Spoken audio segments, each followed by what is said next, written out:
Hello and welcome into another edition of the League Winners Fantasy Show. Today is Wednesday, July 30th, and I am, as always, your host, Dalton Salings. Today we will be diving into my running back rankings, looking at my top 12 running backs and a couple other names I think you should keep an eye on.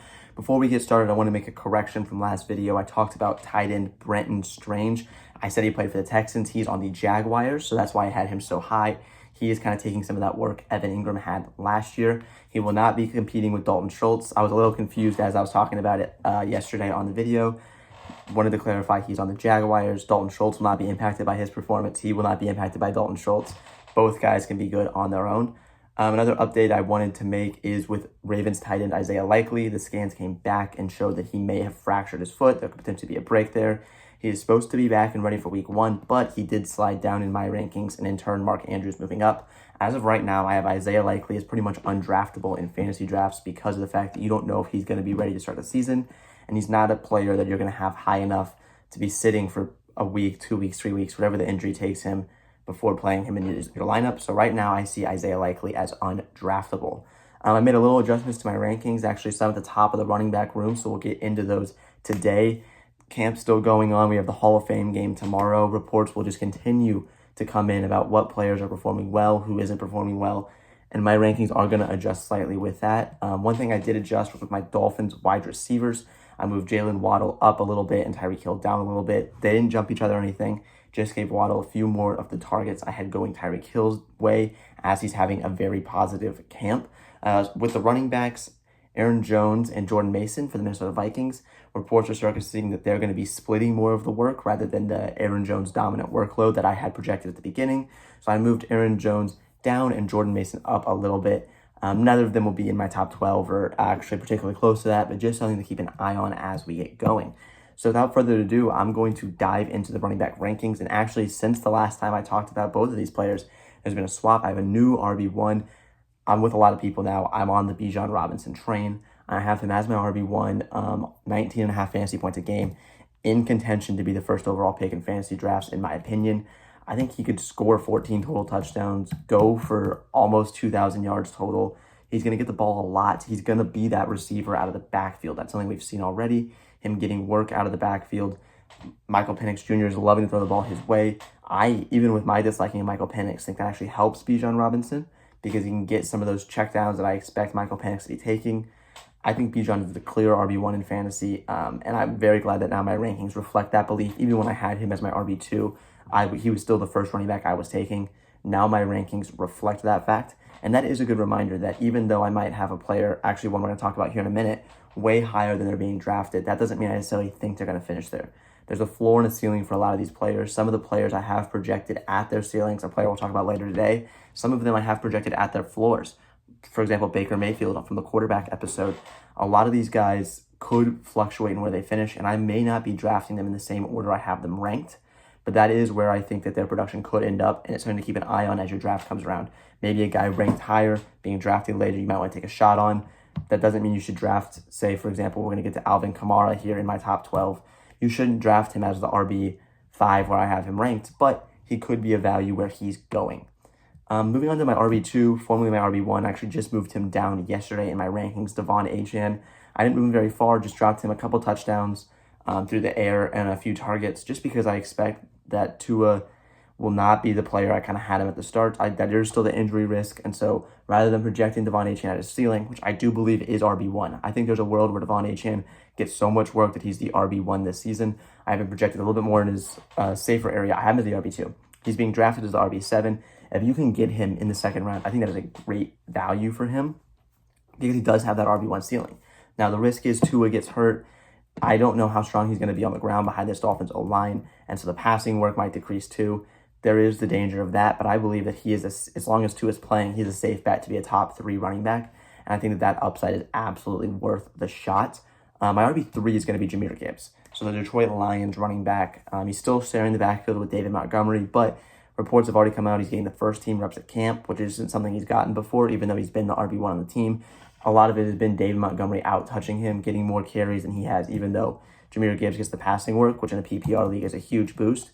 Now it's looking like that Jahmyr Gibbs will be leading in both carries and targets, and that is a huge swing.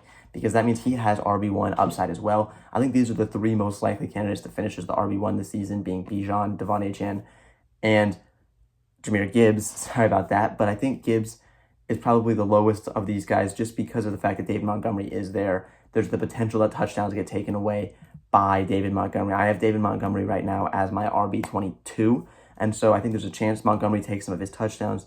Potentially the offense slows down a little bit, as we talked about with Jared Goff on the quarterback episode.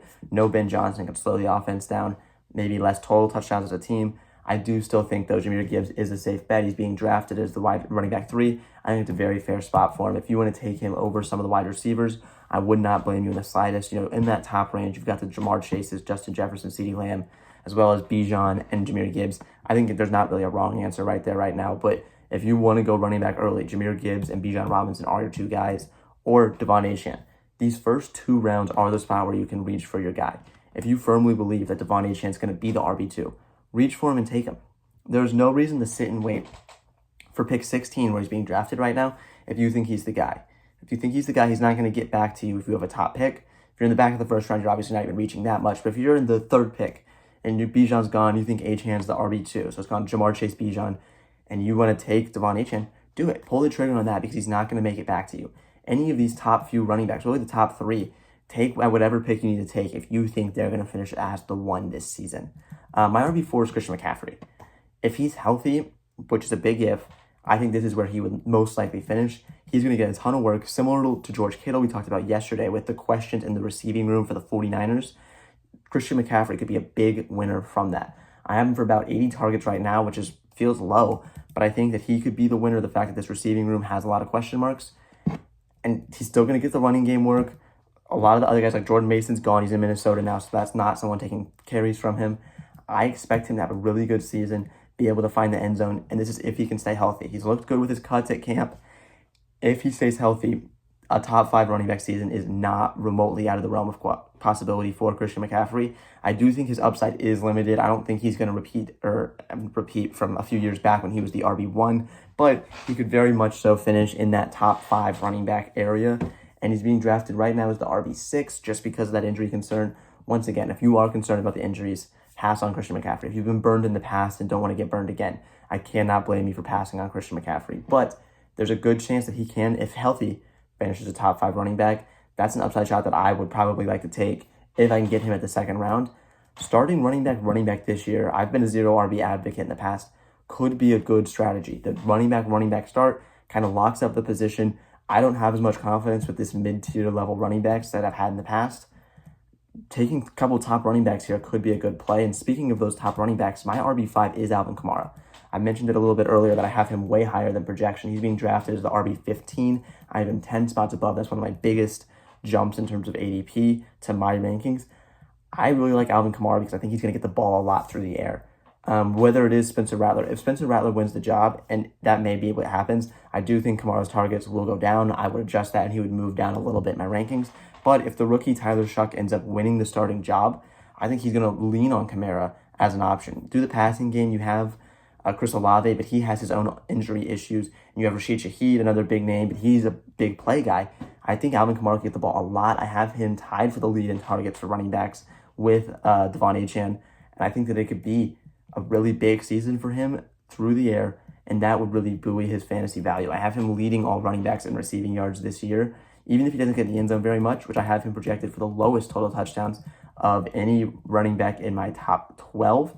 I do think he can still produce just enough yards and enough catches to be very productive in fantasy. He's a guy I'm going to try and get in the back of the 3rd round where he's going right now. I love that value. And if I can get him, he can play a flex. He can be an RB2 even. I don't necessarily love going into the season with Alvin Kamara as my RB1, even though I have him as my number 5 running back. That does kind of scare me because he is a little older. There is a lot of questions with the Saints offense. But if you can get one of those top running backs and come back and get Alvin Kamara with pick 43 where he's being drafted right now, that is an absolutely huge win. In a 10-man league, that's a 4th round pick. That is, or I'm sorry, a 5th round pick. That's a 5th round pick. That is insane value for a running back that has top 5 upside. I do think it's more likely he finishes probably in the back end RB1, but with the projections I have right now, he's a top 5 running back, and that is insane value. At number 6, I have Saquon Barkley. So last year's RB1 being drafted this year right now is the RB1. This is not an anti-Saquon Barkley take at all. It is simply just I expect his workload to decrease. Because he took on so much work last year and the Eagles made it all the way to the Super Bowl, I think they try and give him a little bit more air. I think they throw the ball a little bit more. I just think his workload goes down. I think he's very similar in terms of production with like yards per carry, touchdowns, all that stuff. I just think he touches the ball less this year, and that hurts his fantasy value. If you believe is not the case, take the shot. But for me, I just don't see a world where he's able to repeat that volume in back-to-back years. We've really only seen one running back do it, and Derrick Henry is not like anyone else. So that's why I have Saquon Barkley so low. And with that being said, I do have Saquon Barkley as my RB7. So I have him for 1,400 yards, over 1,400 yards, nearly 1,500 yards. I have him leading running backs in rushing yards this year. I have him leading in rushing touchdowns this year. He's not going to do a lot through the passing game, but on the ground, he is still the Ravens' one and clear one. Him and Lamar Jackson have proven they can work together. He's being drafted right now as an RB4 in PPR, which I do feel like is a little high because he doesn't have that catching upside. He's not going to get a lot of targets. He's not going to score touchdowns through the air. He's not going to have a lot of catches. But the ground game is very strong for him in a non-PPR format. I'm loving Derrick Henry. It's just hard in the PPR to draft him as a top 5 running back because he doesn't have that receiving upside. And that makes it hard for me to take him onto a team. But once again, I do think he could lead the NFL in rushing yards this year, and that would make him fantasy relevant regardless of the passing aspect of it. I then have the rookie. RB8, I have Ashton Jeanty. I actually just moved him up in my rankings. Another guy I changed the projections of. He has been getting more of the receiving work at camp. That was something I had questions about. At Boise State, he did a little bit, not a lot. I didn't know what that would look like in the NFL. He's looked great with catching the ball. His route running has looked great. So I actually moved him up in my rankings. He's currently sitting at my RB8. He's being drafted as the RB5. It is a little bit, I think, because he's a rookie, there is all the hype with him. We don't know for sure what it's going to look like. Pete Carroll loves to run the ball. He's going to give it to him a lot. He's going to get a little work through the air. I don't hate taking him earlier than than I have him projected around where he's being drafted. He's being drafted right around Devon Achane, though. So I'm going to take Devon Achane over Ashton Jeanty every time. I think to me that just makes too much sense. But I cannot blame someone for taking him over, say, Christian McCaffrey. If you're worried about the injury, you can lean on Ashton Jeanty. I have Ashton Jeanty and Derrick Henry back-to-back in my rankings. I'm taking Ashton Jeanty over Derrick Henry because he does have that receiving upside. He has another level he can get to, whereas I think we know exactly what Derrick Henry can do, and it's great. Ashton Jeanty, the potential is off the charts. I think he could get to the number 4 running back. I don't think he breaks up that top 3, assuming health, but I think he could get to the RB4 this season, being drafted as the RB5. If you feel strongly about that, I don't blame you for drafting him. I do think as draft season comes around, though, we'll see him honestly move up in ADP. I think he'll go even earlier in drafts. In your home leagues, people will be taking the name they recognize. Oh, he was the guy that did all this stuff. He almost won the Heisman. He'll go a little bit earlier. I don't think you should be reaching for Ashton Jeanty this season. My RB9 is going to be Jonathan Taylor of the Indianapolis Colts. This is with Anthony Richardson as the projected starter. So I do understand that Richardson's going to run the ball a little bit. I still think Taylor can have a really strong season. It might hurt his touchdowns if Daniel Jones is the quarterback. I don't think he gets as many goal line touchdowns as potentially Anthony Richardson would. But I do have a really good season statted out for Jonathan Taylor. He's being drafted as the RB10. I have him as the RB9. I think he's going in the exact right spot. I just really enjoy his game. I think the Colts line is going to do enough to keep him upright and allow him to get going, and he's going to run the ball a lot. The RB2 there is Khalil Herbert, not a guy I'm worried about stealing touches from Jonathan Taylor. I think Taylor could have a really strong season. He's a guy I'm going to be trying to get on my teams, and actually the RB9 in drafts is my RB10, so I have them just flip-flopped in rankings here. Josh Jacobs of the Green Bay Packers. I am going to be taking Jonathan Taylor over Josh Jacobs. So these are guys going very similar in ADP, 1 pick apart in ADP, it looks like, or I'm sorry, just about 5 picks apart. So even though they're 1 running back apart, they are 5 picks apart. I am going to be taking Jonathan Taylor over Josh Jacobs. And I am actually going to rope in my RB11 here as well because the RB8 in terms of ADP, my RB11 is Bucky Irving of the Buccaneers. He's going right in this range as well, 1 pick ahead of Jacobs. I'm taking Jonathan Taylor over both of those guys. I like Jonathan Taylor more than I like Bucky Irving this year, and I like Jonathan Taylor more than I like Josh Jacobs. I would take Bucky Irving over Josh Jacobs. I know there is a little bit of competition still with Rachaad White. If Rachaad White ends up getting traded, there's been some discussion about a potential Rachaad White trade. If Rachaad White is traded, Bucky Irving is going to jump up my rankings, but for right now, he does still have that competition. I am taking him over Josh Jacobs, though, because I think the ceiling is higher for Bucky Irving than it is Josh Jacobs. All good running backs. Bucky Irving, I think, had the big breakout last year. I think Josh Jacobs gets in the end zone more. That's where the stat breakdown is different there, is even though I expect a little bit more receiving work for Bucky Irving. I do think Josh Jacobs gets in the end zone more. And for that reason, that's why I have him ranked above. But I would be drafting Bucky Irving ahead of Josh Jacobs just because of the fact that I think his ceiling is higher. I like Jonathan Taylor over both those guys with how much of the offense runs through him. Whereas these other two guys are more complementary figures to what are good offenses. Jonathan Taylor almost is the Colts offense at this stage, and that's why I'm taking him over those other guys. To close out my RB1s with the RB12, it's going to be Kyren Williams of the Los Angeles Rams. Have him for about 1,300 yards and 11 scores. I think he's going to have a good season. He's being drafted as the RB11. I have him as the RB12. Once again, a good value spot for him, right about where he's being drafted. I think he's just in for a good year again. I don't think Blake Corum takes too much of his work, the other running back for the Rams this year. I don't think he takes too much of his work. I expect him to still have a strong season. Cooper Kupp is gone. Devontae Adams is in the wide receiver room, so that's not much of a change. I think they just continue to ride Kyren Williams. I think Sean McVay continues to give the ball to Kyren Williams in space and allow him to create. Not a lot through the passing game for Kyren, but once again, I think he's going to do enough on the ground to kind of offset that value. A couple of the names just outside. Right now, Joe Mixon is outside my top 12 because of all the injury questions. I was previously ranked above Kyren Williams. I had him drop out of that because of the injury questions. If we get a report that he's healthy and able to do some more of camp, I think he'll probably jump back into my top 12. But for right now, I'm very hesitant to draft Joe Mixon just because of the fact of the injury. I still have him ranked very far ahead of where he's being drafted. But with that being said, I'm currently hesitant on it because of the fact that we don't know what his health is going to look like. Other running backs I have just outside include James Conner, a guy I've liked for years now. He just productive. He is just productive. And I have DeAndre Swift up very high. I have him about 13 spots ahead of his ADP in terms of running back rankings. He's being drafted as the RB28. I have him as the RB15. He's one of my most drafted players in best ball right now, just because I think the upside is very high in a Ben Johnson offense. I think they're going to throw him the ball. He's going to get it out of the backfield. I just expect him to have a really good year in this Ben Johnson offense. I think the Bears offense as a whole takes a leap, and DeAndre Swift is almost dragged along with that. Some of the guys that I have being overdrafted include James Cook. I'm a little bit lower on James Cook this year. I have him as my RB21. Once again, not an anti-James Cook take. I think the touchdowns come back down to his career numbers. As I talked about a little bit with the Josh Allen rushing upside on the quarterback episode, I think James Cook touchdowns are going to come down. For that reason, he's not going to be as productive for fantasy this year. A couple other players I'm pretty high on relative to where other people are on them include like a Brian Robinson. I do think he's still the clear one in Washington. I have him as my RB23, so just inside my back-end RB2. He's being drafted as the RB31, though. So a guy that I think there is value for. There's value to get your hands on him and potentially draft him.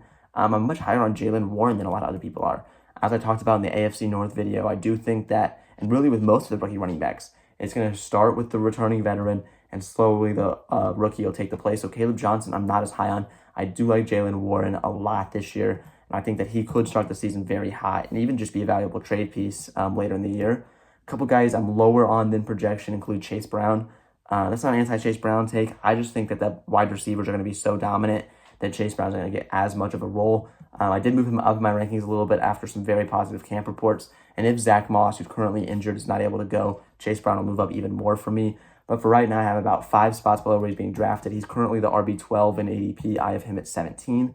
So just a little bit of separation there. I also have Breece Hall a few spots behind where he's being drafted. He's the RB13. I have him at RB16. Not anti-Breece Hall, but I think Justin Fields takes away some of the rushing work that Breece Hall might get. I think the passing game doesn't take a step forward, but the rushing game is more split between him and Justin Fields. Even Braylon Allen getting a little bit more work this year. So for that reason, I'm a little bit more out on Breece Hall. Few spots behind where he's being drafted, but there's other guys going in that area I might want to take over him. I might probably draft Kamara over Breece Hall this year in fantasy just because I feel like the passing upside is there and the quarterback rushing competition isn't. That concludes my running back rankings. Tomorrow is the Hall of Fame game, and I hope to have a very special episode out for you guys, bringing back a familiar face. So I cannot wait for that tomorrow. Thank you very much for tuning in, and see you next time.